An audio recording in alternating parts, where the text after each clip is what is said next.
all this stuff here. So we're being live streamed and recorded.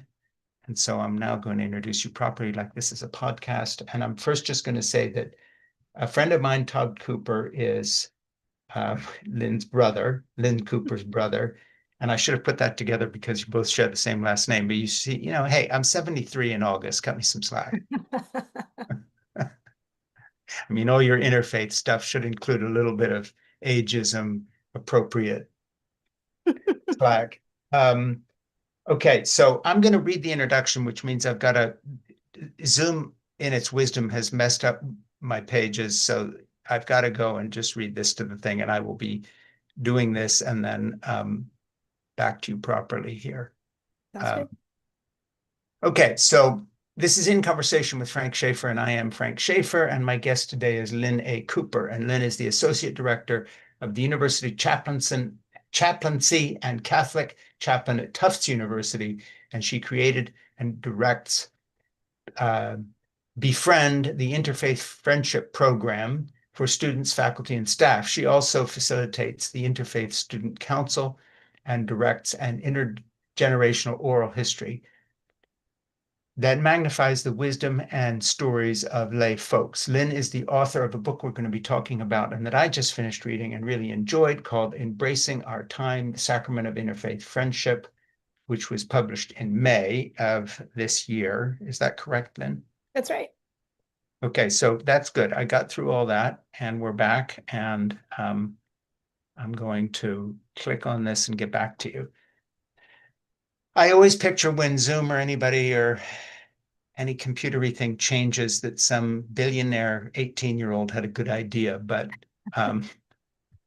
those kind of people, by the way, brought us together because your brother, Todd Cooper, is the father of somebody who does robotics and coding with That's my right. son, Francis, who teaches at the Waring School that currently is a world champion coding and robotics producer of high school teams that do amazing things, including Todd Cooper, your brother's son. Isn't that correct?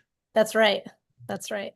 Have you gotten into this family driving all over the world to take your relatives to competitions they're winning, or do you just leave that to Todd?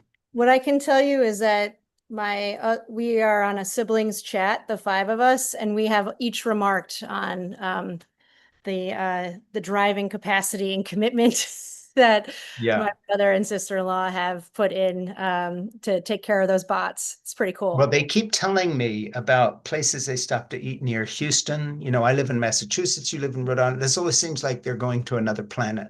It's like when when the waitress at a deli in Houston knows you and you live in Massachusetts, you've been there too often. Yeah, that's pretty impressive. I haven't heard that story, but I do believe it. Yeah, no, I get menu items from the road. Do me a favor, Lynn, hold your book up because I read mine on Kindle and I'd like to have everybody see the hard copy. And would you read the title, please? Sure. It's called Embracing Our Time, the Sacrament of Interfaith Friendship. Okay. And I finished reading it this morning and I'm going to dive in sort of in an unexpected way, if you'll forgive me. And that is what I would like to talk about in the open of what I'm going to do here is not really what the book is about. But one thing you do in your book is you tell a lot of people's stories in and around your text to make your point.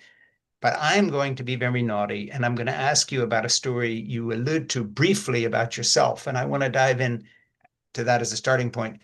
I've written in my notes, you have lots of other people's stories in this book. Tell me yours that this passage hints at, and here's a quote. About 13 years ago, my life was upended by profound loss. Several dear friends succumbed to addiction, and I was able, by the grace of God and family, to extract myself from a dangerous relationship. At that moment, I seriously considered moving to a new city. I felt like I needed to start over and to make new connections, new friends in recovery circles. This is called a, quote, geographic, and it is universally frowned upon as an answer. Changing where we live does not erase our issues or dysfunctions. It simply sets a different stage for those patterns to continue.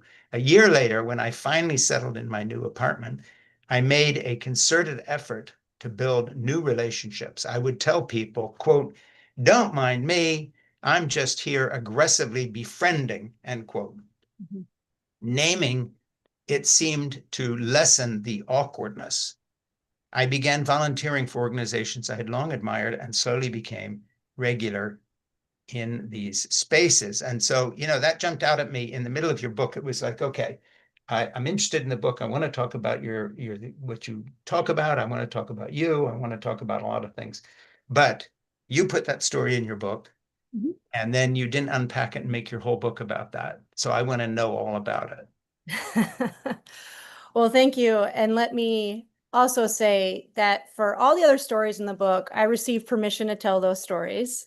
So I don't feel like I'm just telling other people's stories. I feel Right. like we're in relationship, and I've changed names and identifying details, but it was really important to me because these people have been my teachers. My Sure. parents have been my teachers and my No, no, colleagues. I So totally understand. yeah, And you're just very wanted to name straightforward. that.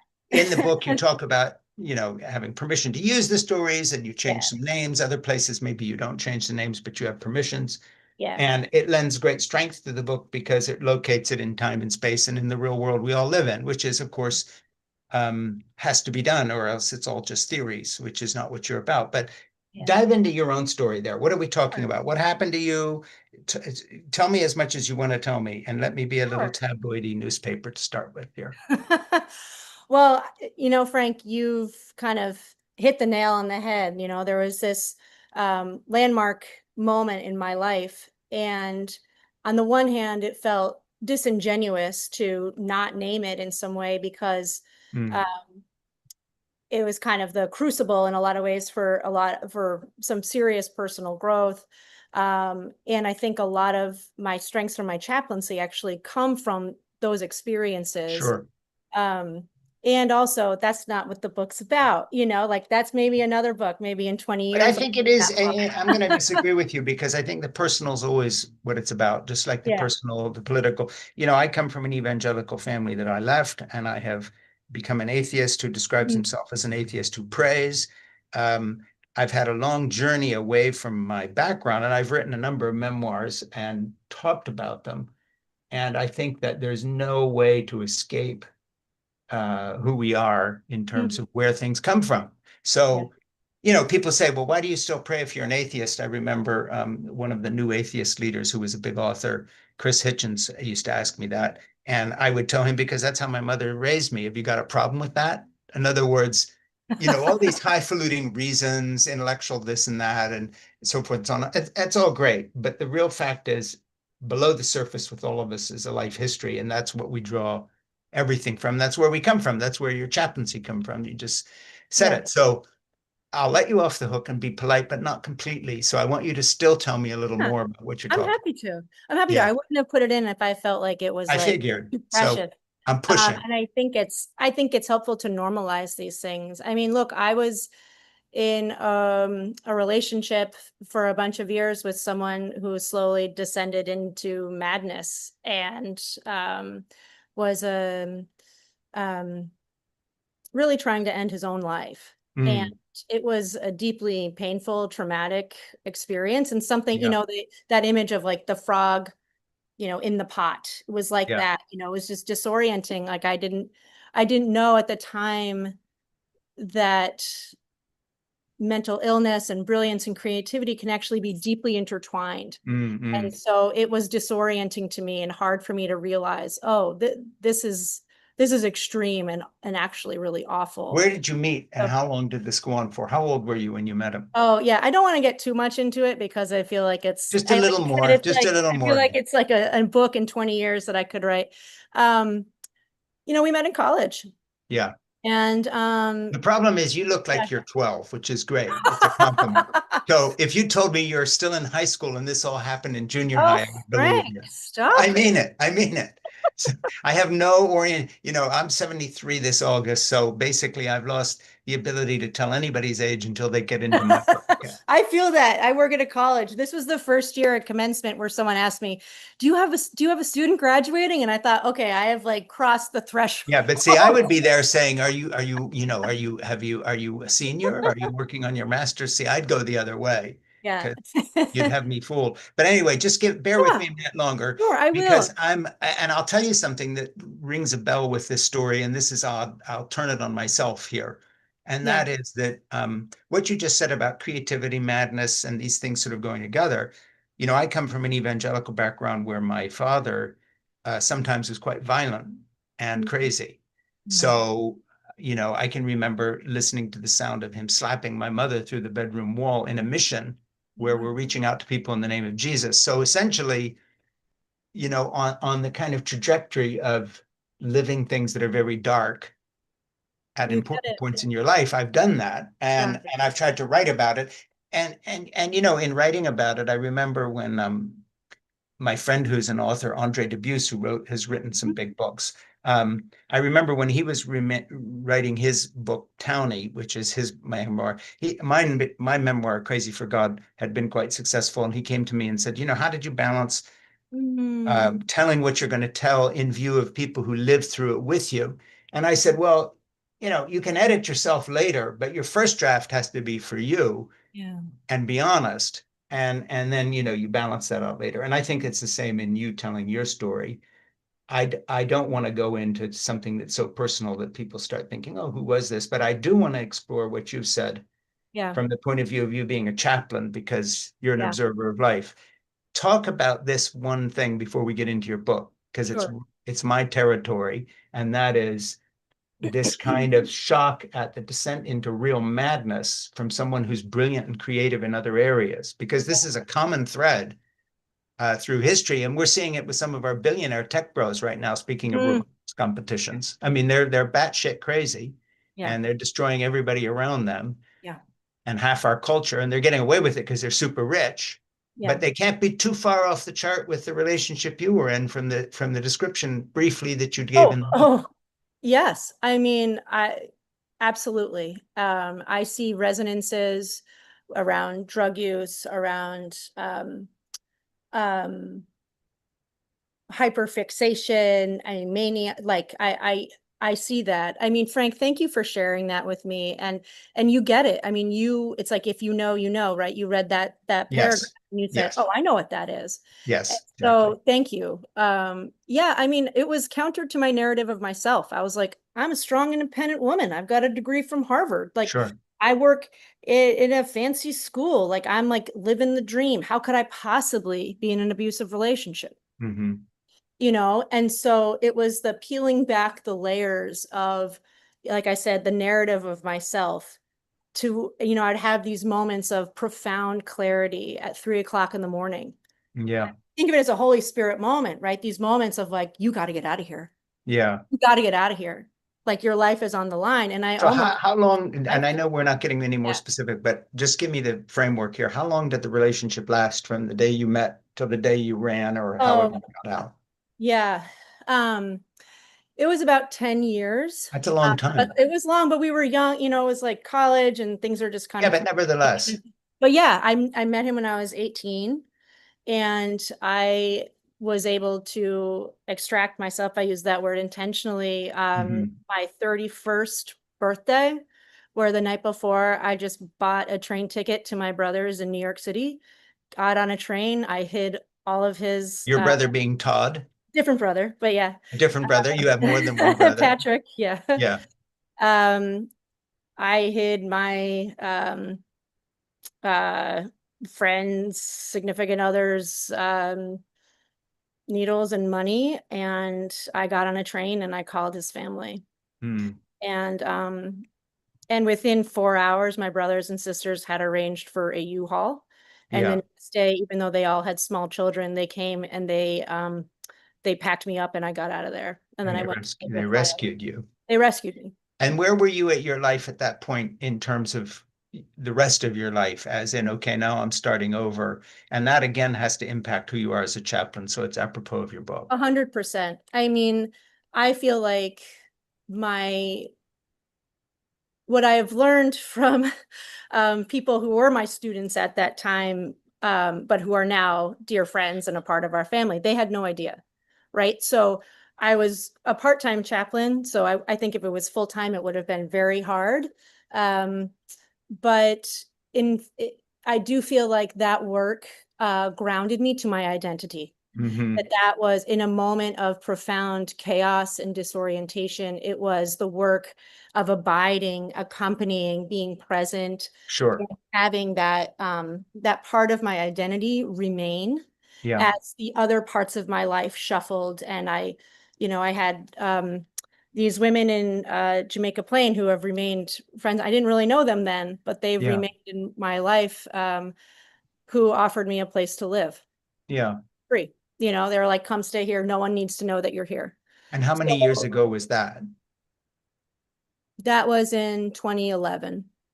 Like I say again, you're passing for 11 or 12. This is very 44, Frank. I'm disorienting. very proud of it. Yeah. Keep going, keep it up. Yeah. So apropos of which, just again, hold your book up and read the title again, because I've gone far from the thing here. Tell the title, tell the subtitle. Sure. Embracing Our Time, the Sacrament of Interfaith Friendship. Okay. And now we will do what as advertised, we will talk about the book. Okay. So first of all, thanks to your brother Todd for introducing us, and great connection. Um, and what I'm gonna open with here is another quote from the book. This is from later in the book. The first quote was from maybe page 28, 29. Now I'm way at the end and I'm jumping around.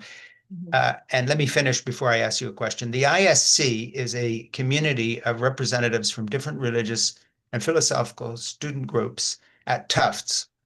We meet weekly over dinner, and through storytelling and shared spiritual practice, we seek to build relationships, grow in religious literacy, and envision programmatic offerings for the broader campus. Given the pace of life on campus and the demands placed on each of these student leaders within their respective communities, we also envision our time together as a space of renewal, rest, and joy. So before we get into that paragraph and unpack it, tell me what the ISC is. Okay. So this is our Interfaith Student Council. Yes. And as I describe, it's, a group that meets once a week and for Yeah. the entire year. And it's just a special group. They go deep fast. You can see that there's this hunger in students to get beneath the surface. Sure. I mean, this past year, it was profoundly moving to see that the intimacy deepened so quickly with this group of people who probably, some of them might know each other, but probably most of them wouldn't encounter each other Yeah. without Yeah. this, And without and this from what I gather community. from reading the book, you didn't make a big point of this, but this group that meets together sort of is a template for your whole book. And a lot of your stories maybe are drawn from some of those connections, but at least the spirit of that is what your book really is. So that's why I opened with Yeah. Yeah, believing in connection, yeah. believing in the power of connection. And as a feminist theologian, they always taught us, the small is transformative, Which the was where, by the yeah, way, where did you study theology? I studied religion at Tufts as an undergraduate, and Yeah. then went to Harvard Divinity School for my master's, and then Boston University for So my. when you were at Harvard Divinity, did you run into Kimberly Patton? Did she ever teach you? Yes, I took an amazing class with her. Yeah, Kim It is was a very called, old friend of mine. oh, really? Yeah, no, Kim and I met 45 years ago for the first time when I went to a poetry reading and she read a poem about a rabbit, by the way, a pet rabbit that had died. And she and I became friends and then, you know, we've known each other for all those years. Yeah. Yeah. And she Yeah. actually, I forget when I spoke at Harvard Divinity, I've been there a couple of times as a speaker because of my background, sort Mhm. of book toury stuff. Yeah. I don't know if Kim ever invited me down there as her guest, but I've been there and I think she was at a couple of the things I gave. But anyway, I've known her for years and in and out of that school once in a while. Yeah. But what I wanted to get to, apropos of your present circumstance, again, tying the book to reality rather than just Mhm. to the book, when did you write this book? And it's a loaded question. Yeah. When did you start work on it?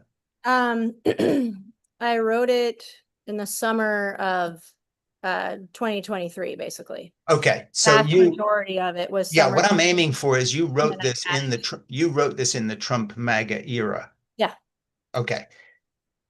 I'm terrible on dates. So let's see, Trump is president again. Yeah.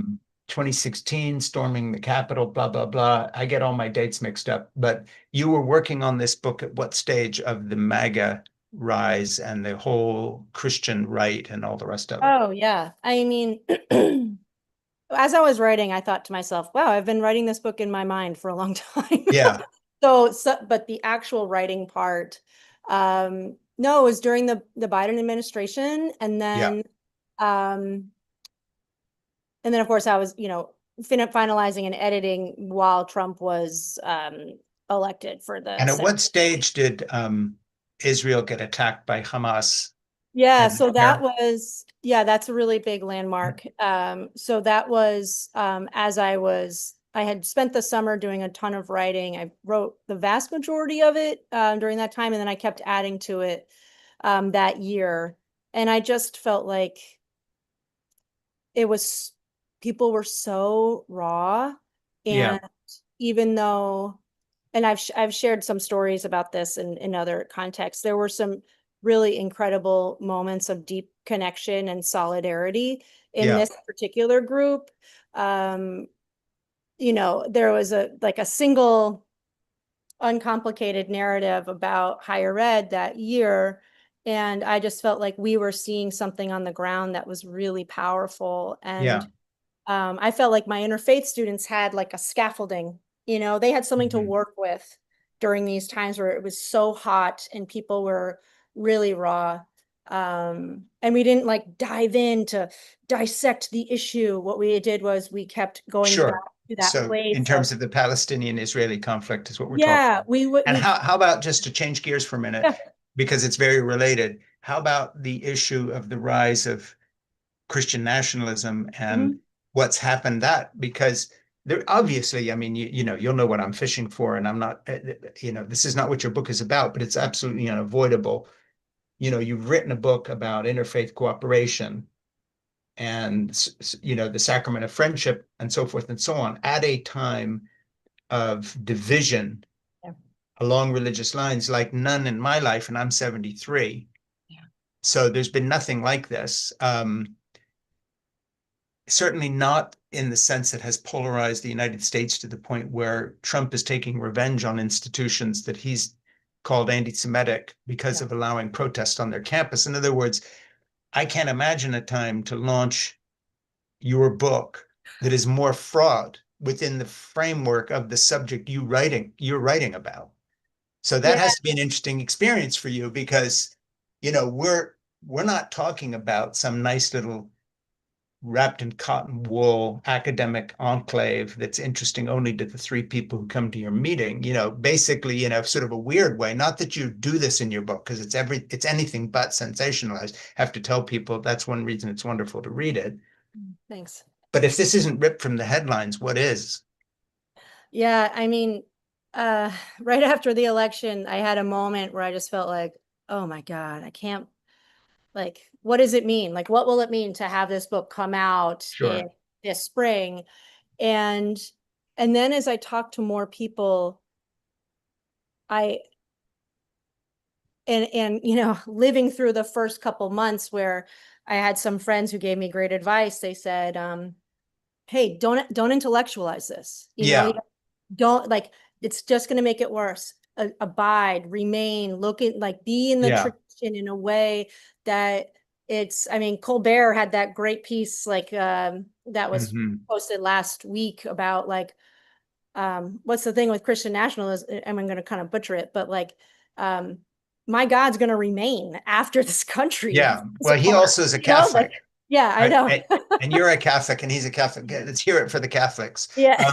Hey, Yeah, listen, great I was choice. going to read this out, but I'd rather hear it in your voice. Just flip your book Sure, open to the table of sure. contents. And I was going to read just the chapter headings to give people a bit of the scope of the book, Okay. from the words chapter 1 to the last sentence. I am confident that in prayer and community you will find your own. Do you see what I'm talking about Oh. here? Can you read that? Oh, in the introduction? Yeah, I mean Okay. it's the table of contents, Oh, chapter sure. one. I Oh celebrate to yeah. introduce where you're Got it. describing the No book, problem. and then you end with you will find your own. Do you Yeah, I got it. can you find that? Do it in your own words and hold the I cover got up again. Let's shamelessly promote the book. There you are, it. embracing our time, and the subtitle is again. The Sacrament of Interfaith Friendship. Okay, and it's ripped from the headlines without being ripped from the headlines, just because you've Yeah. yeah. And Yeah, and by I the will way, say, if you like write it's another book on the Third World War, I'll expect it to break out before you publish. So please don't do it. Jesus. Yeah. Um, yeah, and just to finish my thought earlier, I felt like, and as I've had these conversations, that the book is giving people hope, Yeah. which I mean, that's the greatest gift I could have imagined. So, I mean, it's all about solidarity, right? And Yeah, being exactly. connected. Yeah, So, without killing each other, which is a nice thing. oh yeah, that too. Okay, so read the bit. In chapter 1, I celebrate the rich tradition of spiritual friendship within Christianity. I draw from scripture, the monastic tradition, and contemporary spiritual voices. In chapter 2, I explore how Catholic tradition calls us out of ourselves through Trinitarian theology, the conciliar and post-conciliar documents that surround Vatican II, devoted to engagement with other religions. Chapter 3 centers on the practice of generous and active listening, which is foundational to this work, and to build empathy more broadly. Chapter 4 focuses on expanding our sacramental imagination and unlearning internalized clericalism to participate more fully in the life of the Church. Chapter 5 is concerned with the virtues of nuance, humility, and preparation for Christians to be conscientious players in interfaith settings, which is partly what I think you're getting at. Mhm. Christians have historically taken up a lot of space, let's just say. Yeah. Rich in story, chapter 6 magnifies the sacramental nature of interfaith friendship, highlighting 6 essential components to this work: getting comfortable being uncomfortable, expressing hospitality, creating a container, expanding religious literacy, knowing one's limits, and revelatory experiencing. It is my hope that this book helps start conversations within you and within your community. It is not a comprehensive study or a how-to manual, but a single entry point. I am confident that in prayer and community, you will find your own. Excellent. Now, let me reintroduce you. This is In Conversation with Frank Schaeffer, and my guest is Lynn A. Cooper. And Lynn is the Associate Director of the University Chaplaincy and Catholic Chaplain at Tufts University. Lynn is the author of the book we're talking about just now, Embracing Our Time, The Sacrament of Interfaith Friendship, which was published in May. And we were introduced by Todd Cooper, Lynn's brother, who knows my son, who is a teacher and who works with high school students doing robotics and coding. And this is In Conversation with Frank Schaeffer, as I mentioned. And I would ask you to please subscribe right now on YouTube and to In Conversation with Frank Schaeffer on Spotify and Apple Podcasts. And please subscribe, because that helps my program. And to my Substack, it has to be said, which is at frankschaeffer.substack.com. And that is my commentary page. And you will find videos on there that you can watch and pass on and subscribe to, et cetera, et cetera, et cetera. Okay, so let me get back to what we were talking about here. And the next thing I want to do is get into a quote, which I really liked in your book. Again, this is toward the end and out of order, but I hope that in reading this book, you have grown to appreciate how messiness can be our best teacher. I think that's a terrific line, by the way. You ought to, I'm not the kind of person who puts sayings on my wall, but if I was, I would just say, hope you have grown to appreciate how messiness can be our best teacher. That would sort of my motto. As a reminder, in the words of my friend Holly, spiritual life isn't about feeling good. It is work, but it is the holiest of work. It is about following a call, connecting to something greater than ourselves, and serving the world. And I'm going to take this way off track here for a minute, but I think good writing always can be seen in many ways. You know, Jeannie and I met when we were teenagers. Unfortunately, only one of us went, descended into complete madness. And I'm not making fun of your journey, but that was sort of me, given my background. And then I got some counseling, and she stuck around, and we worked things out. But I think that if I was telling someone, about what actually works in life, I would say that what you say here as a chaplain is something that people should listen to. And that when you say it is about following a call, connecting to something greater than ourselves, that would be how I would describe a relationship that works. That is how I would describe being a grandparent living across the street from three grown grandchildren, and why, when I'm done this podcast, I'll be driving to the library where my 17-year-old granddaughter is working this summer and give her a ride home, and then cook her and her siblings supper while their dad is away on a business trip to Italy, because that's how I roll. But it's not virtue, it's the holiest of work. It is about following a call and connecting to something greater than ourselves. So I think your students are lucky, because if that's the quality of your advice to them, that's going to carry them into a lot more than interfaith dialogue. Mm. Yeah, I mean, we think a lot about that. I mean, I think about, of course, it's a really intense and rich time that we meet these students, whether they Yeah. are kind of a traditional age or non-traditional age. Yeah. But who are they in 10 years, 15 years? Have we equipped them with skills? Have we given them experiences that they can draw from? Because life is hard, Yes, life is and hard. it can be long, not for everybody, but Yeah. like it's circuitous, it's mysterious. So yes, I mean, those are kind of the heart of how I think of the identity Mhm. formation piece that we do in chaplaincy. And to your point, I mean, Andre Debus, the senior, I think senior, right? Yeah, that's why I know his The son, Junior. okay, so his beautiful essay, Sacraments. Do you Mm. know that essay about him Yeah. making sandwiches for his girls? Yeah. And, that is a really formative piece for me. When I first read that, I thought, why the hell have I read this for my whole Yeah. life? Like, Yeah. this is holy text. This is scripture, Yeah. right? Because it breaks open this idea that, church happens or religion happens, spiritual life happens in this one place, Mhm. with four walls and a steeple or Yeah. whatever. It's like, no, man, like this, everything is sacrament rich. Everything in existence is full of, I think of as the holy, But I'm going to go somewhere here that I hadn't intended, because we've not rehearsed these questions, but I can't help it because Andre Dubuse's son, Andre is a good friend of mine, and I've known him, again, for most of his adult life. And we met. But it brings something up that actually is a theme that runs through some of my memoir, and also ties very much into your life, not to go back to your adventure with somebody who went mad and dangerous and dark. But Andre Dubus Sr. had that ability to write and to talk about sacramental life, and he went to mass and did all these things. If you read Towney, which is Andre's childhood, or you talk to Andre and get to know him, his father was a monster in many ways and destroyed the lives of his children, none of whom were able to survive him completely. Andre comes close, Wow. but only because Fontaine, his wife, has helped him put his life back together again. And he'd be the first Mm. person to tell you that, which brings up a chaplaincy question for a Catholic. Okay. You're not a priest, and that is that the confessional aspect of, practice versus theory, Mm. theology versus reality, missionary parents where the father's slapping the mother, and then she writes a book called What is a Family, but has not educated her own kids because she's so busy with the Lord's work. Andre Dubus, who has Wow. a father who writes, in something that touches the heart of someone who becomes a Catholic chaplain, but in real life is nowhere near that as a person, and leaves a trail of absolute disaster behind him. And it isn't just sort of a wonderful person who's flawed. He Yeah. was not a wonderful person. The flaw was who he was. And yet he has this tremendous creative talent, which would give you a completely different picture of the person. As a Mhm. chaplain, that's the world you inhabit, because you're dealing with, human beings who are one thing in real life and who are another as they project themselves. And of course, in younger people, it's not as formed as it was with Andre Sr., Yeah. but he was a dreadful person.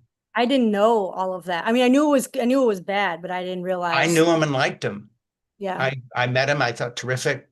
He would read my writing. When I published my first novel, Portofino, he was a huge fan, and was helping me get an agent and publisher and all the rest of it. But in reality, when I got to know his son, Yeah. this was not he was nothing to do with the man on the page, other than the talent, which was real and not fake. But I'm just throwing it back to you as a spiritual issue of Yeah. where real human beings are. Oh, I mean, thank you for this. Have you ever read Towney? I haven't read Townie. Okay, well, I should put it on my I'm list not to telling read. you anything that isn't in the book. Okay. Yeah, I'll read Townie. Um, And that's not the half of it. yeah, okay. I mean, there's a lot of conversations these days about like separating the art from the artist, but I feel like within the circles of spiritual care, there's also like not everyone is in the position to offer that kind of like empathy, right? Mm. Like it's inappropriate to ask someone who has been um hurt to Yeah. be the deliverer of that But actually, I'll just finish this story because since I got into it, and Andre's a friend, Andre is one of the most empathetic and kindest humans I Mhm. know. Mhm. And so is it, and for instance, I'll just give you one illustration. It's no secret. His wife's mother was unwell for many years, Mary, and terrific woman, lived until she was almost 100, and became a great friend, by the way, of my youngest grandchild, who just adored her, and when she died, wept like she had lost her own mother. Um, but Andre is a shining example of someone who rebuilt his life completely from the ground up, decided to be somebody else. Really amazing, always has inspired me. Wow. Generous, kind, reaches out, helps people, utterly consistent, good husband, careful father, attentive where his father was inattentive, completely redeemed everybody around him with absolutely nothing to go on in terms of I mean, really an example of where did he come from? Yeah. So all by choice, like whatever this was, I'm never going to be that. Yeah. Yeah. So interesting story. Andre really, I think, is a brilliant writer, but he also has a lot to offer the world as a human, which he doesn't advertise, but I know him. Yeah, it's part of the humility, I'm sure. Yeah, no, terrific. Which brings me to a question for you as a chaplain. Mhm. You come from a Roman Catholic tradition. I'm wondering whether you consider yourself a sort of a liberal. One of my friends teaches sociology at Notre Dame, and he's written a book called Moral Believing Animals or Morally Believing Animals, and he's terrific. Is Professor Smith? He's the chair of whatever their big fancy title. He's a Roman Catholic who also harbors doubts. I've had him on this show. We've talked about this. I wonder how you handle the relationship with the fact that you come from a tradition which has priests who hear confession, but you're Mm. not a priest. So how much of your work is confessional? And then do you direct your Catholic students to a priest and say, this doesn't count because I don't have anything on here? Or is it all psycho talking, but, counseling? Yeah, no. So spiritual care, which is what we call Yeah. like work, is quite different from confession. So No, I know that, but yeah, that's your no, I just tradition. want to give that kind of background. Yeah, So when like I work with uh clergy in the area who are friends of mine who yeah, come and celebrate the sacraments. They come, they celebrate mass, they offer confession. And so we are in a partnership. And so that's how that works. So I offer spiritual care, whether yeah, it's Sunday or Wednesday or throughout the week. And then the priests are here on campus on Sundays to offer these other sacraments. yeah. And so, um, And do you take those sacraments yourself? yeah, yeah, that's right. Like, Um, I know this is weird, but how often do you go to mass? I mean, I go to mass every Sunday because we have it every Sunday. I go sometimes during the week. I like weekly masses, the daily masses. I find them very austere and Yeah, interesting. And there's a church down the street from me that sometimes I go to, and um, it's so clear that the people who are there have been there for so long, yeah. and there's a deep community care you can see. Um, and also, like, I probably don't see eye to eye with a lot of them on some bigger issues and or Okay, just name a theology or few. like Go into that. Like, what do you see eye to uh eye on?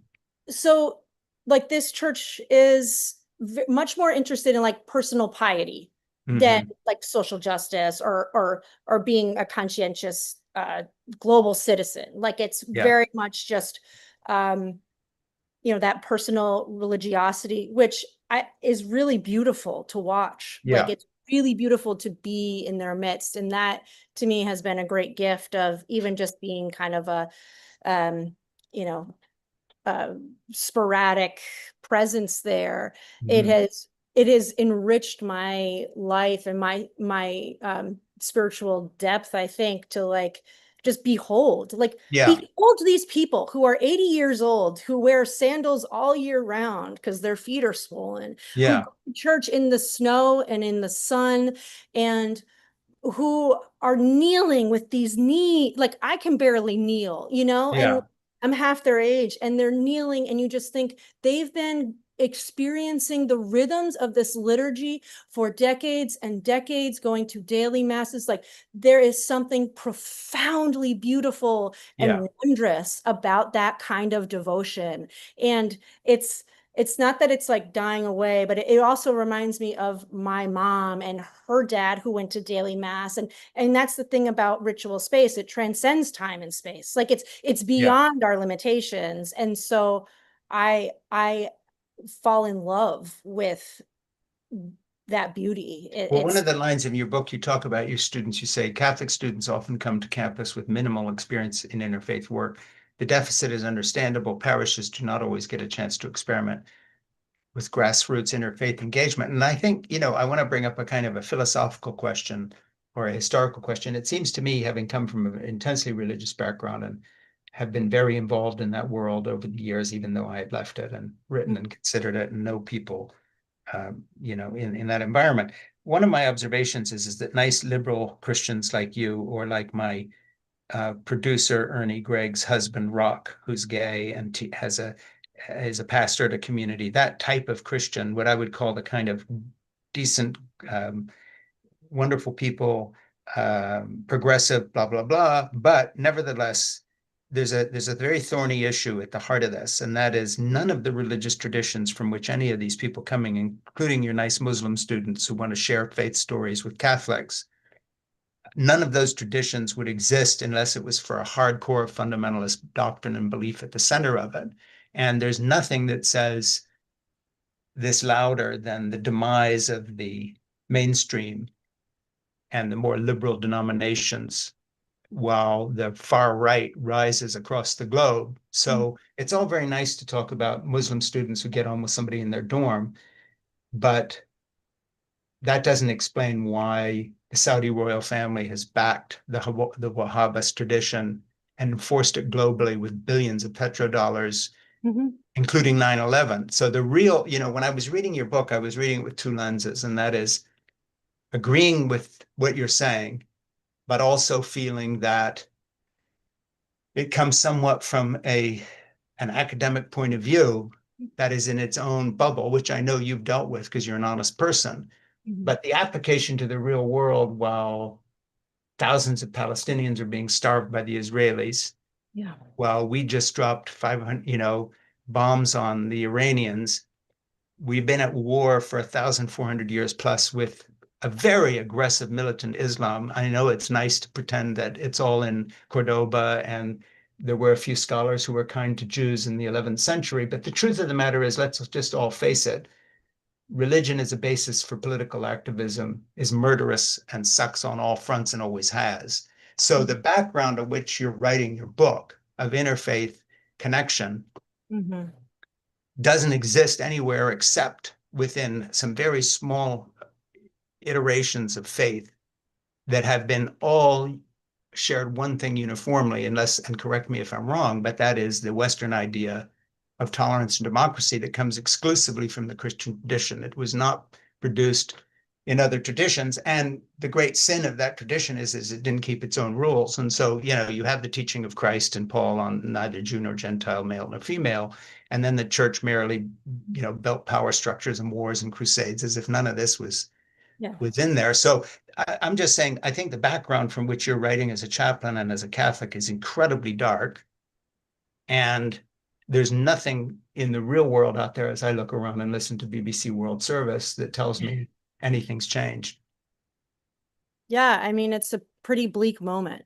And I think the contrast between thinking, um, religion being at the heart of so much violence. I don't think it's fair to say that there was a Western or Christian idea that we could live in harmony, or it's actually that is happening all over the world throughout time in these different contexts. But what I think I mean, I'm very aware of that, and I Mm. hope my book doesn't sound Pollyanna-ish, but I'm sure it does on some level. But I do feel like this is, as I've said in the beginning, a single entry point. So um, when I spoke to someone a couple days ago, a Christian, a nice little progressive Christian, as you called them, Yeah, who said, "Wow, I never really understood why Christians, where did anti-Semitism come from?" yeah, It's like, and now she does. And I'm like, that's amazing. Okay, that's great. Or, when I think about how the work that has to be done, like I certainly am as um, devastated as you sound about the state of the world. yeah. And, and Well, I actually, let me correct one thing. I'm not devastated by the oh, state okay, of the sorry, I world didn't mean to. because I like being alive. Okay. And there's never been a better time than this, and there's never been a worse time because this is all time. We just happen to have been living in It's a just, this is bubble. our time that we're alive. I know, I'm We've thinking, been we've been living in a nice sorry. little bubble from Yeah, 1945 until now, which is actually an oasis of peace and tranquility in this culture, even yeah, with our gun violence and everything else. That compared to the rest of human history, this is what everybody hoped for: longevity, medical care, enough food to eat, stay yeah, cool in the summer. And yes, we have homelessness, we have all this other stuff. But in terms of the bubble of our culture, speaking of university bubbles, yeah.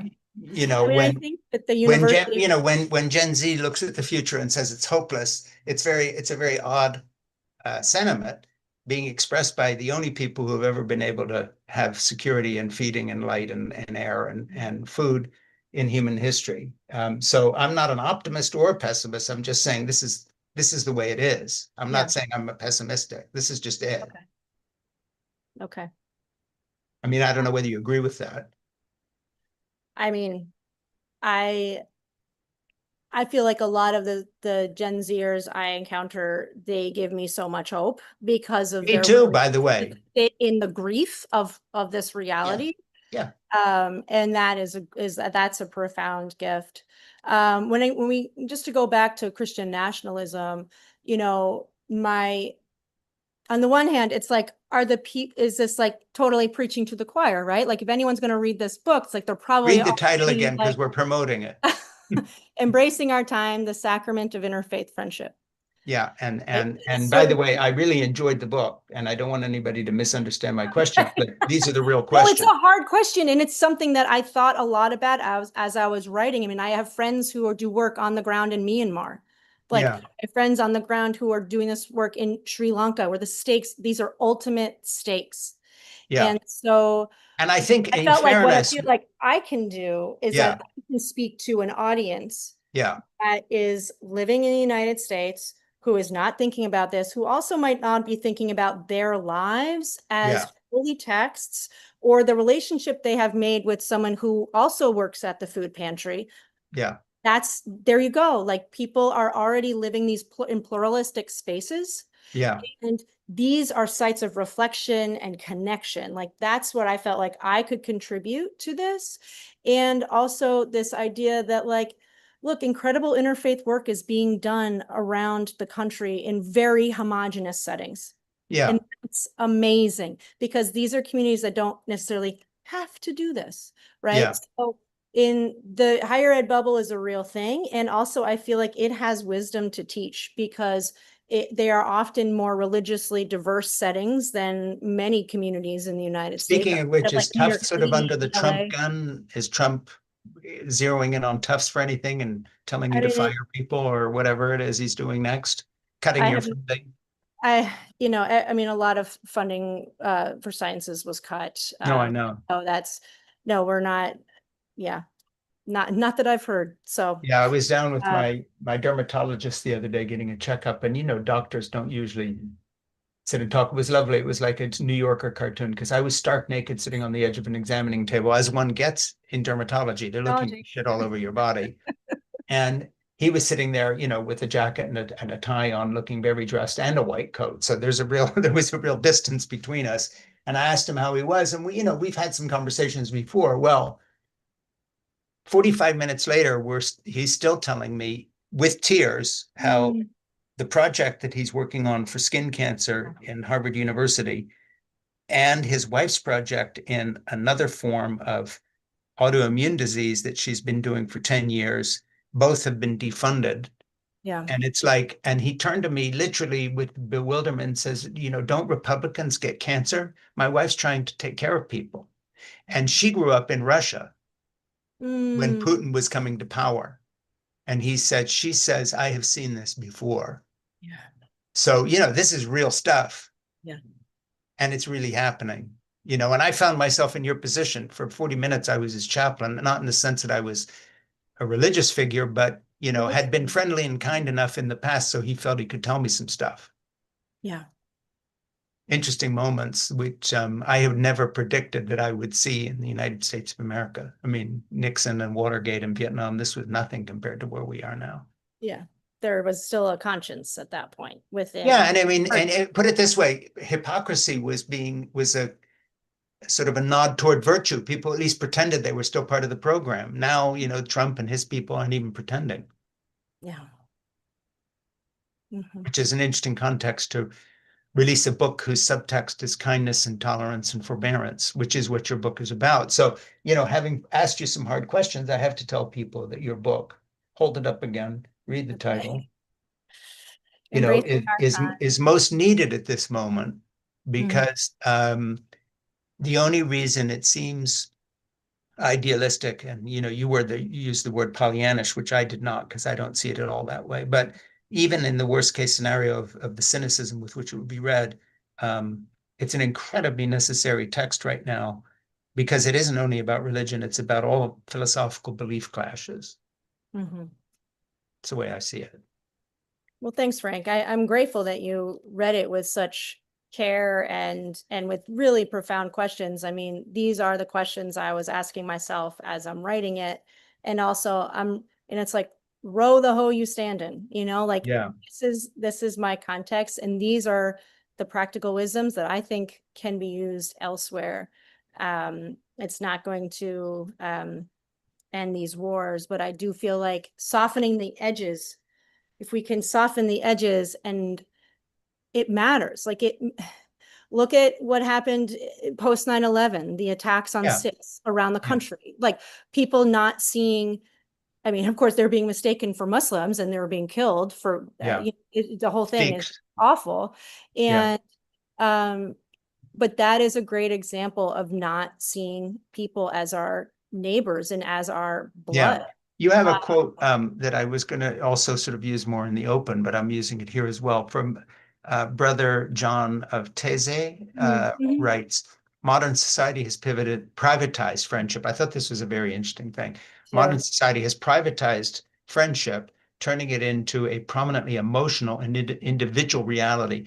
Christians must, quote, deprivatize friendship, rediscovering its public character. And then he says, I believe in the transformative power of the one-to-one.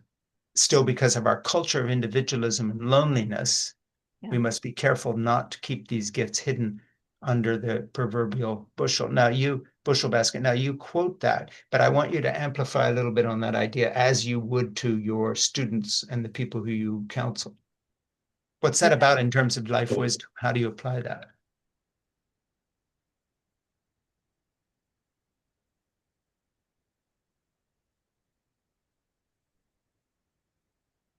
And I think I use that quotation at a point where I'm talking about these two young men and then them sharing their questions and their reflections with a broader community, a Muslim student and a Catholic student. And that's in their dorm, and he's comparing his prayer rug to his icon or whatever it is. And see, I did read your book. I know, I'm very impressed. Good memory, Frank.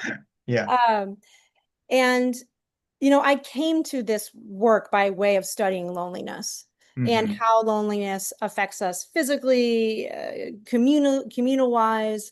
And that comes from your own story. Yeah, it took me a while to figure that out, Frank. Somebody who went crazy. Wow, why am I so interested in studying loneliness? It's like, because I was living a secret life that was awful. And I was so maybe wondering, is this my fault? And maybe wondering, hey, what did I do wrong? Oh, 100%. I Of must have course. done something because this Yeah, isn't normal, so it must be me. this isn't normal. And this, if this ever got out, it would, do XYZ. And, it's just humiliating, like Yeah, of absolutely course. humiliating. And yeah, it took me a while to realize that my interest in loneliness actually came from those years of being so profoundly lonely and isolated Hmm. in this abusive situation. Yeah, Uh, and I mean, back to John of Taizé, I mean, that the Taizé community is an ecumenical community that in France that sure. grew out of World War II, to say we need a different model. We Yeah, need a different model of brotherhood, of connection, of religiosity that is actually, you know, um, life-giving, as yeah, opposed to what Christianity was doing. Obviously that's broad brushstrokes. There were many people acting in prophetic ways. There were many churches like mine that didn't do enough at all, and made things worse. yeah, So yeah, I feel like celebrate like Mary Hunt, who's a Catholic feminist theologian, writes a lot about not just drawing from friendship. And she looks a lot at women's friendships and what they mhm, can teach the world, but also to say we need to celebrate these things. It's not enough just to have mhm. that connection, but to celebrate it and magnify it in a way that spreads the good news, if I use Yeah, like absolutely. the language of my tradition. um and that's something that, especially mid-pandemic, post-pandemic, there was more of an understanding that loneliness is a systemic issue, right? It's not a Sure. personal failing. Well, uh, and it'll kill you. yes, it will. It's, So Vivek Ram, the Surgeon General says, yeah, the that's right. equivalent of smoking 2 packs of cigarettes a day. Yeah, I know that I was mean, a literally on an actuarial table. yeah. It's um deadly. and solidarity is salvific. Yeah, and I have a question for you related to the people you talk to. You're talking about Generation Z and so forth. Um, it seems to me that the culture, and you're a better observer than this because you're right there, ear to the ground. But I was reading something the other day by Freya India, who's a young woman, Generation Z writer in England with a huge following on a website.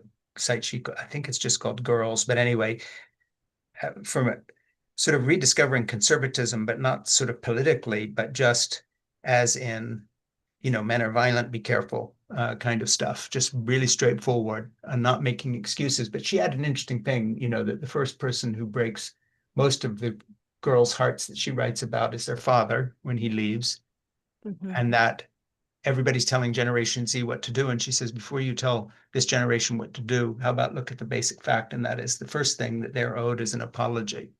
Mm. And I really got to me. I really looked at that and said, yeah, that totally resonates Wow. because, this we've designed a culture that basically really, really, really, really hurts young people, and people have gotten very rich doing it. Yeah, that's right. That's right. And I think it's criminal. So I want to go there with you as a chaplain who ministers to that generation and just say, I have total solidarity with the younger people at this moment.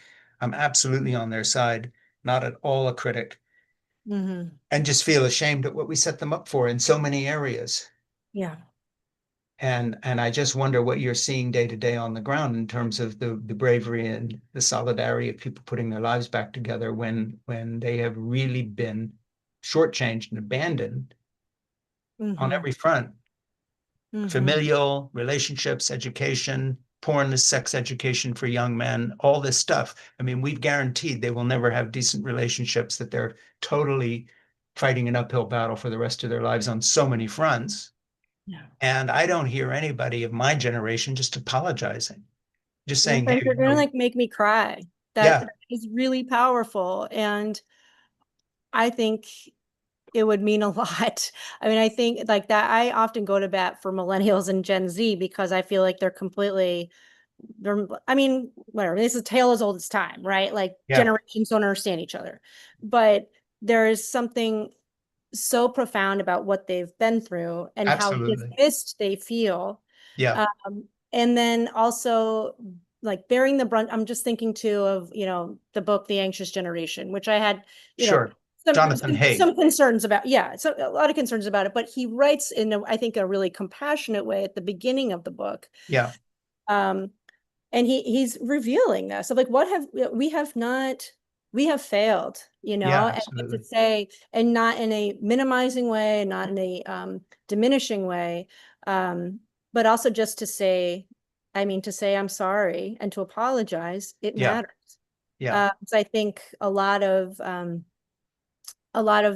these students feel, I don't know. I can't speak for them. What I can say is that they're really inspiring, Yeah. and they're talking about climate grief in ways, and they've been alive for 20 years, and they have a more sophisticated understanding of climate grief Sure. than Absolutely. anyone over 50 ever will, even though they remember a time before the summers that we're having. Yeah. So we have a lot to learn. But I think I think we need to focus on a couple of areas where there has been a complete generational betrayal of a younger generation. Climate is one of them that's very obvious. Mhm. The other is, there's all these commercials on TV now. I'm watching the Tour de France with my wife Jeannie every day live from France because we enjoy the Mhm. race, but also the aerial views. We like France, and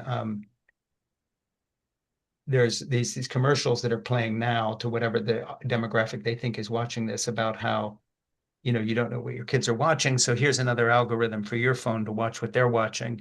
And it's like the fact that, and they show children of about maybe 8, 7, 9 staring at their iPhone. And Mm. Jeannie just was sitting next to me today muttering, but who gave them the phone? When did this become inevitable? This isn't Yeah, hair that's a color. great It's not question. it's When not did you're this born start? with red hair. So we have a new algorithm to help you deal with your child's red hair. It's like, no, you dyed her hair red, and now she has a problem because she doesn't like the color or it's affecting her. There's this sort of fatalism Yeah. of from the boomer generation on. I when you talk about the sexual revolution, it's like, well, obviously, this thing had to happen, promiscuity, it was inevitable. Let's not be hypocrites. But there's never a place where everybody says, wait a minute, when you add all this up, Yeah.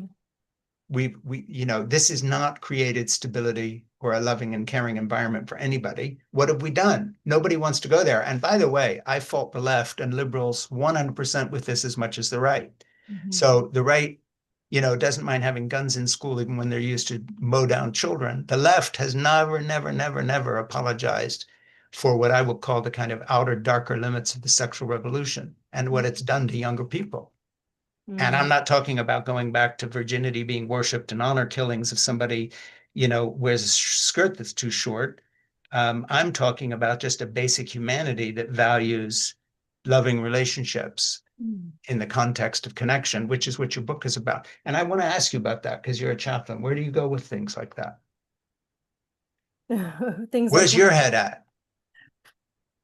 with Because you're say seeing people living in this environment, and it's like, how, where's it's not just connection between different religious backgrounds. It seems to me Mhm. it's a basic connection with what it just means to be a human being on so Oh, many levels absolutely. now.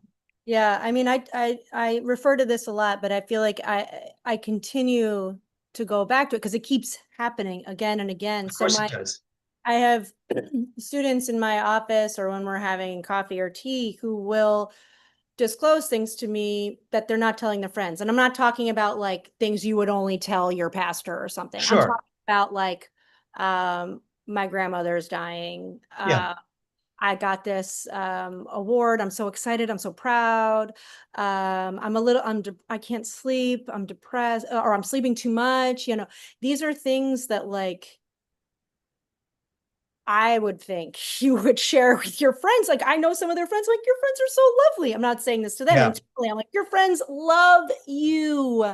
Yeah. They love you. They want to support you. And the vulnerability problem is keeping them from sharing their joys and their sorrows. Yeah. And you know what that means? It's like if you don't make yourself vulnerable, then no one is there to catch you to help you. Yeah. And And where did then that come vice from? The versa, it doesn't go vulnerability the other problem. way. Like, Where and does then you that don't come get the from? deep connection because you only get deep connection from Yeah. vulnerable. Where does that come from, particularly with, say, the Gen Z folks? Because I see the same thing. The vulnerability problem, and a problem because you won't make yourself vulnerable. Yeah. What is the root of that? Is it the phones? What is it? I mean, I don't know. I speaking of mean, I think Jonathan it's Haidt. like, yeah, and the masks that we wear, right? Yeah. A culture of performative, like a performative culture, Yeah. uh, whether it's, a social media picture, whether it's, at some of these kind of schools of, Sure. elite schools, everything feels like a tryout or something. Yeah. I do feel like um, our students seem to be able to share in ways that I know probably aren't, I know from colleagues aren't happening in other places. So I'm grateful for that, but there's still so much work to be done. Yeah, I mean, I don't have a grand theory, but it's a menagerie of factors, you Well, and know. it's part of the loneliness thing because they seem very, very isolated and very alone. And it's easy. Jonathan and other people like him are talk about the phone, and Jean Twingy or Twingy or however you say her name, in terms of how many people have sex these days or even date or how they get together. There's everybody and their brothers writing about this and talking about it, and every third op-ed in the New York Times is about this somehow. But the fact of the matter is, where I don't see too much, Jonathan Haidt does a little bit, um, but is nosing back along the trail and trying to find the place where it went off the rails. Because then you're pointing the finger, then you have to say, oh, we really fucked up. This is Yeah. bad, and I did it, or they did it. And that's where I find the theoretical kind of approach to these issues lacking, because they're Yeah. not on the ground like you are with the chaplain actually dealing with the day-to-day effect of it. But it just seems Yeah. to me that genuinely the generation you're teaching and dealing with is in trouble. And I don't mean that in a pejorative sense. It's a sense of sympathy. Yeah, I hear that. I hear the sympathy in your voice. I mean, one thing that I often think about is just as a culture, how we engage with time differently because of our phones, because of our Yeah. scheduling, Yeah. and when you're hyper scheduled and there's less spontaneity, then you're quite literally less in the presence of other Sure. people with unstructured time. And for Yeah. some young folks, unstructured time is like a nightmare. Yeah. It's a source of profound anxiety. Yeah. When I tell some student, I didn't have a cell phone all through college, and when that comes up in a conversation, they are wistful, they are longing, they Yeah. are enamored by this idea of what would my life look like. And Yeah. when I can, I don't want to overly romanticize any of this, but what I could say is that I feel like the lack of spontaneity, there's a difference in spontaneity. I Sure. think I've been on this campus as a staff person for 18 years, and then I was a student for 4 years before, we got there in 1998. And I feel like one of the major factors in the shift in relationality and Hmm. interpersonal everything is that change in relationship to time, Yeah. and the time scarcity model that now just dominates. I think that's So profound. I think that's really important. Maybe that's your next book. yeah, I've thought a lot about it. And of course, I'm very interested in ritual time. But I do like, there were days where I would run into a friend. She was on her way to the MFA. I would go with her, stay over at a friend's place in Mission Hill. My roommate the next day would be like, "Where'd you go?" And I'm like, "Oh, this is what I did." Like there was a sense of like where the day Sure. might take you actually could be very surprising. Yeah. Um, and I and no one could reach you, like, Yeah. again, I don't want to romanticize it, but it was very different, a different relationship Yeah. to how we experienced the day. I think I read about this in the book. Like I look at students' schedules and they look like Tetris, like Yeah. Tetris time, like this color, this color, this color. Um, and I've had students also hand me their phone and say, when we're trying to get a coffee date on the books, um, hey, you find a time that works for you. And they hand me this schedule that's like impossible to understand. But also, Yeah. I think, oh, there's a part of this person, and not everyone, but one person in particular, who wants me to know how busy they are Yeah. because they are collapsing self busyness with self worth. Mhm. And if I'm busy, I'm doing it right. And that's a whole other dynamic to the performative culture that I think really shapes how people present Yeah. themselves, really shapes how they understand, and the stories they tell about who they are as a human being, Do you right? think some of that relates to the deficit, the where both feminism and the manosphere join and fall down, in my view, a humble view as a 73-year-old grandfather and et cetera.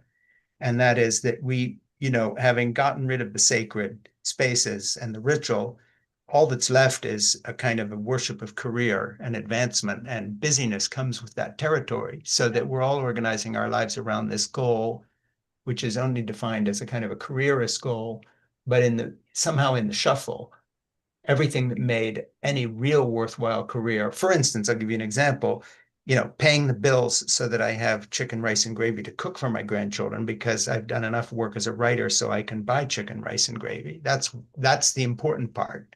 Yeah. And somehow that miss, that's what's not in the equation. I mean, that's not women's studies, and that's not what they're teaching at the Harvard Business School. Where's the defender of just what you were talking about? I was heading to the MFA and then I stayed over with a friend. Well, how's that advance your becoming this important theologian writing books in your chaplaincy? But the point is, all that other stuff makes no sense unless that's happening. Yeah. So how do you explain that to anybody who doesn't live it?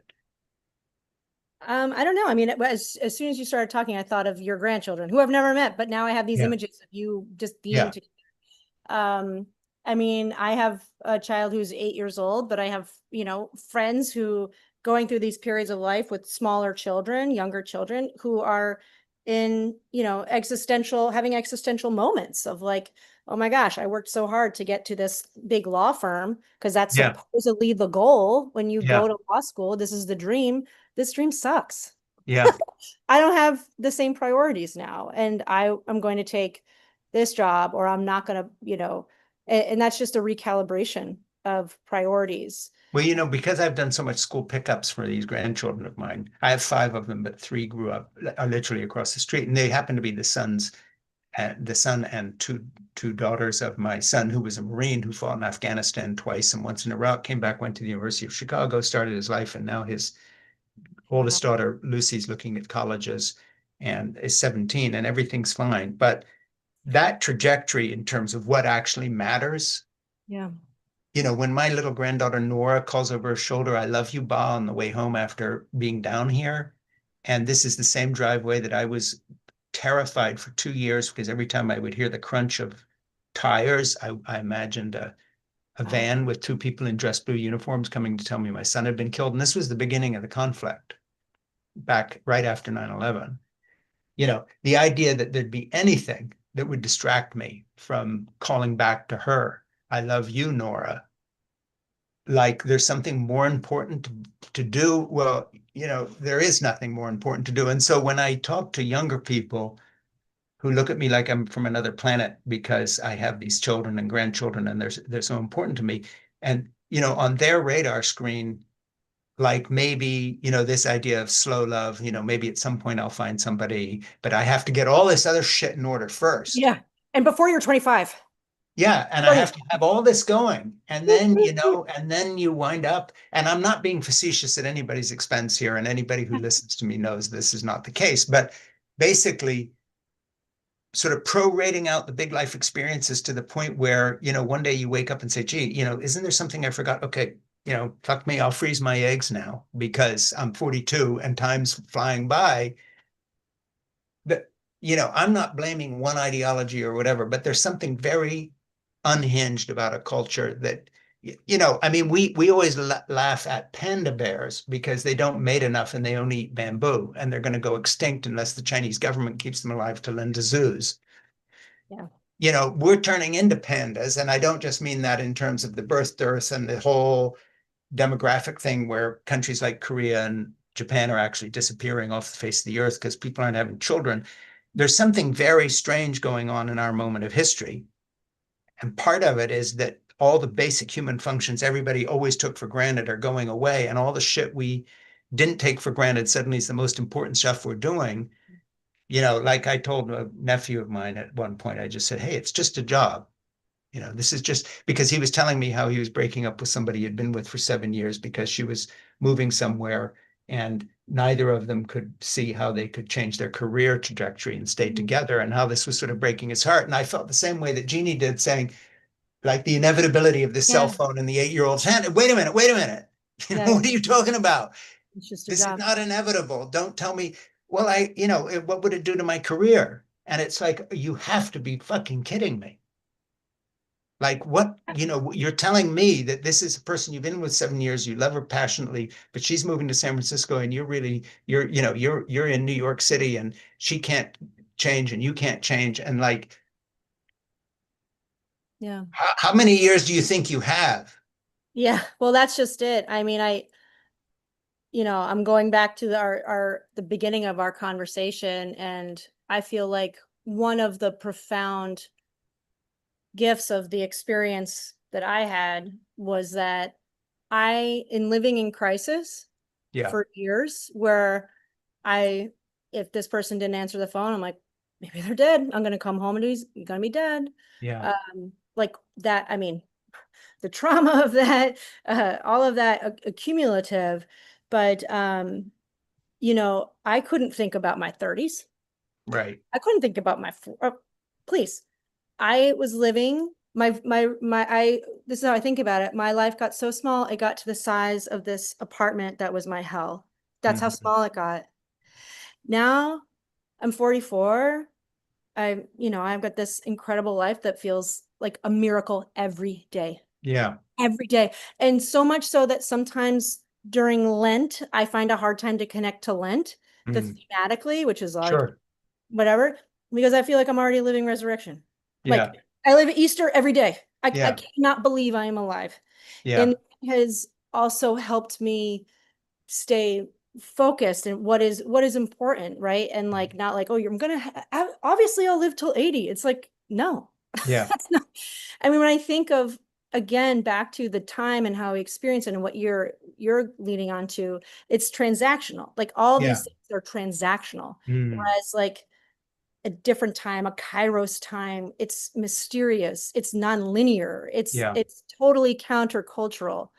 Um, and I'm thinking too about a friend of mine who, when she got that big law firm job, they would pay for her to freeze her eggs. Yeah. Great. Right? So what does that say about what they expect of you? Yeah. Put everything on hold and we'll pay for it Yeah. because this is the value. And for many people, I'm sure they use that and that was a great benefit. Yeah. But what's the underlying message being sent here? Yeah. That Well, and even more important than that, with the person who does freeze her eggs and then wakes up one morning and it didn't work out the way she thought, and or finally has that child and says, what have I been doing for the last 15 years? This stuff is bullshit. But I can't tell my friends I've found joy in this other, because that's not on the chart. Nobody's paying for that part. I just think we're living at a moment when everything that seems, put it this way, we're living at a moment in time when everything I've learned in 73 years and 55 years of being with Jeannie is either wrong, and everything that gives me joy is crazy bullshit, or the culture is insane. There's not an in between, because none of my life experience adds up to this thing where you have your phone and you're so busy and it's a chart and you're doing this and doing that. Um, this is a valueless, worthless currency as far as I'm concerned, Yeah. and it's going to lead to tragedy. And the sad thing is, loneliness is a killer, Yeah. and a lot of people will be killed by loneliness, and whether they know they're being killed or not. And some of them will be incredibly successful, wealthy people. Yeah. That's right.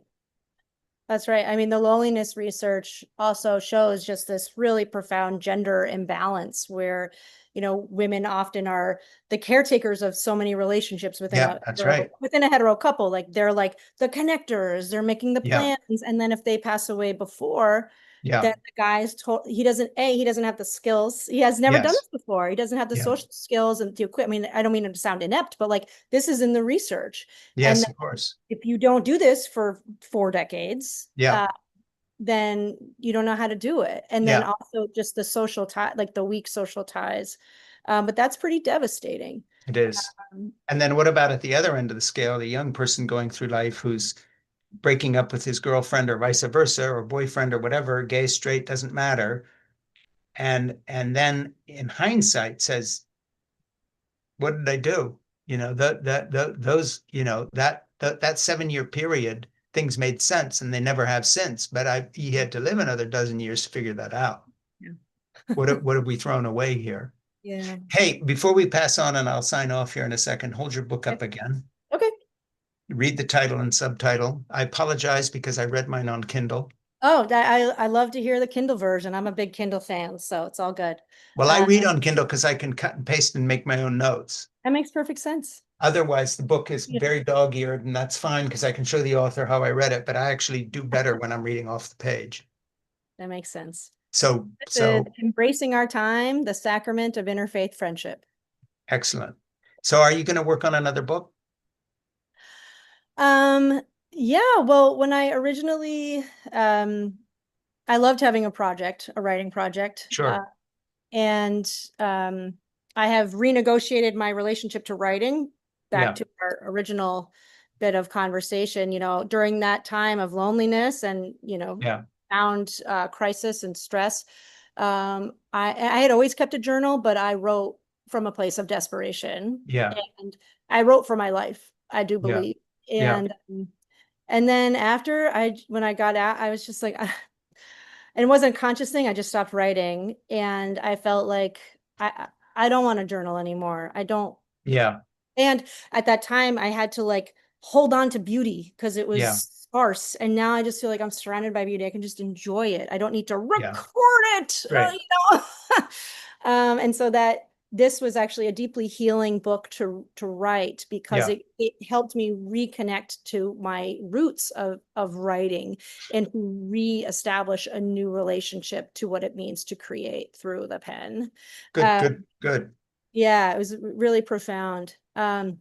So when I proposed this book, and Fortress was wonderful, and they said, "This is great, but this is two books, so write the first part first." And Good. and so the second part actually, I don't right now. It's not going to be a full book, but Mm.